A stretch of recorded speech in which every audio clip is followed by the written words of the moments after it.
നമസ്കാരം. മലയാളി വാർത്തയിലേക്ക് സ്വാഗതം. ഇസ്ലാമിക രാഷ്ട്രങ്ങളിലും യൂറോപ്യൻ രാജ്യങ്ങളിലും ട്രെൻഡിംഗ് ആയി സനാതനധർമ്മവും പൈതൃകവും വിളിച്ചോതുന്ന മഹാകുംഭമേള. ലോകരാജ്യങ്ങൾ അത്ഭുതത്തോടെയാണ് കുംഭമേള നിരീക്ഷിക്കുന്നത്. കുംഭമേള ആരംഭിച്ച ദിനം മുതൽ സൈബർ ഇടങ്ങളിൽ കുംഭമേളയിൽ നിന്നുള്ള ദൃശ്യങ്ങളും വാർത്തകളും ഹിറ്റാവുകയാണ്. ഇസ്ലാമിക രാജ്യങ്ങളായ പാകിസ്ഥാൻ, സൗദി അറേബ്യ, ഖത്തർ തുടങ്ങിയ രാജ്യങ്ങൾ അടുത്തിടെയായി ഏറ്റവും കൂടുതൽ സെർച്ച് ചെയ്ത കീവേഡ് മഹാകുംഭമേളയാണ്. കുംഭമേള സെർച്ച് ചെയ്ത രാജ്യങ്ങളുടെ പട്ടികയിൽ ആദ്യമുള്ളത് പാകിസ്ഥാനാണെന്നതും ശ്രദ്ധേയമാണ്. പിന്നാലെ ഖത്തർ, UAE, ബഹ്റൈൻ എന്നീ രാജ്യങ്ങളിലാണ് മഹാകുംഭമേള ട്രെൻഡിംഗ് ആകുന്നത്. Singapore, Australia, Canada, Ireland, Britain, Thailand, America എന്നിവിടങ്ങളിലും വ്യാപകമായി ജനങ്ങൾ കുംഭമേളയുടെ വിശേഷങ്ങൾ സൈബർ ലോകത്ത് തിരയുന്നു. 45 കോടിയിലധികം പേർ ഒത്തുകൂടുന്ന ലോകത്തിലെ ഏറ്റവും വലിയ മതസമ്മേളനത്തെ അത്ഭുതത്തോടെയാണ് വിദേശ രാജ്യങ്ങൾ നോക്കിക്കാണുന്നത്. ഇത്രയധികം ജനങ്ങളെ എങ്ങനെയാണ് സുഗമമായി കൈകാര്യം ചെയ്യുന്നതെന്നും കൗതുകമുണർത്തുന്ന സംഗതിയാണ്. ഭാരതത്തിന്റെ സംസ്കാരം ലോകരാജ്യങ്ങളിൽ സ്വാധീനം ചെലുത്തുന്നതിന്റെ തെളിവാണ് ഇത്. ഇന്ത്യക്ക് പുറമെ ലോകത്തിന്റെ വിവിധ കോണുകളിൽ നിന്നുള്ള കോടിക്കണക്കിന് പേരാണ് പ്രയാഗ്രാജിലെ ത്രിവേണി സംഗമത്തിൽ പുണ്യസ്നാനത്തിനെത്തുന്നത്. ഇന്നലെ മകരസംക്രാന്തി ദിനത്തിലായിരുന്നു ആദ്യ സ്നാനം നടന്നത്. ഏകദേശം 3.5 കോടി പേരാണ് ഇന്നലെ മാത്രം സ്നാനം ചെയ്തത്. ഫെബ്രുവരി 26 വരെയാണ് മഹാകുംഭമേള.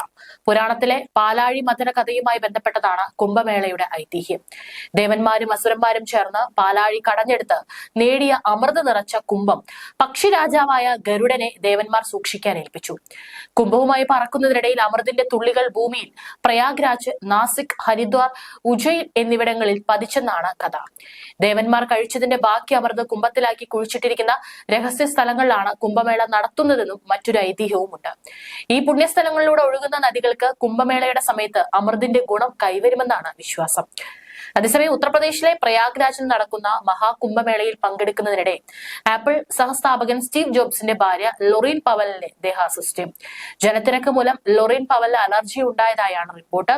നിരഞ്ജനി അഖാരയിലെ സ്വാമി കൈലാഷ് നന്ദയുടെ നേതൃത്വത്തിലുള്ള ആശ്രമത്തിലാണ് ലൊറീൻ പവൽ ഇപ്പോഴുള്ളത്. കുംഭമേളയിലെ ജനത്തിരക്കാണ് അവർക്ക് അസ്വസ്ഥതയുണ്ടാക്കിയത്. അലർജിയുടെ പ്രശ്നങ്ങളാണ് അഭിമുഖീകരിക്കുന്നത്.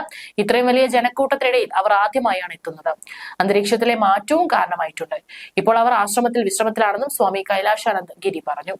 ആരോഗ്യം വീണ്ടെടുക്കുമ്പോൾ ത്രിവേണി സ്നാനത്തിൽ അവർ പങ്കുചേരുമെന്നും അദ്ദേഹം പറഞ്ഞു.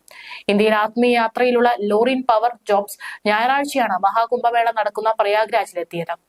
കുംഭമേളയുടെ ഭാഗമായി നടക്കുന്ന വിവിധ ചടങ്ങുകളിൽ അവർ തിങ്കളാഴ്ച പങ്കെടുത്തിരുന്നു. കുംഭമേളയിൽ പങ്കെടുക്കുന്നതിനിടെ കമല എന്ന പേരും അവർ സ്വീകരിച്ചിരുന്നു. കുംഭമേളയ്ക്ക് എത്തുന്നതിന് മുൻപ് ഈ മാസം 11 അവർ വാരണാസിയിലെ കാശി വിശ്വനാഥ ക്ഷേത്രം സന്ദർശിക്കുകയും ജലാഭിഷേകം നടത്തുകയും ചെയ്തിരുന്നു. ഏതായാലും കുംഭമേളയിൽ നിന്നുള്ള ദൃശ്യങ്ങളാണ് ഇപ്പോൾ ലോകം മുഴുവൻ തിരയുന്നതും കാണുന്നതും.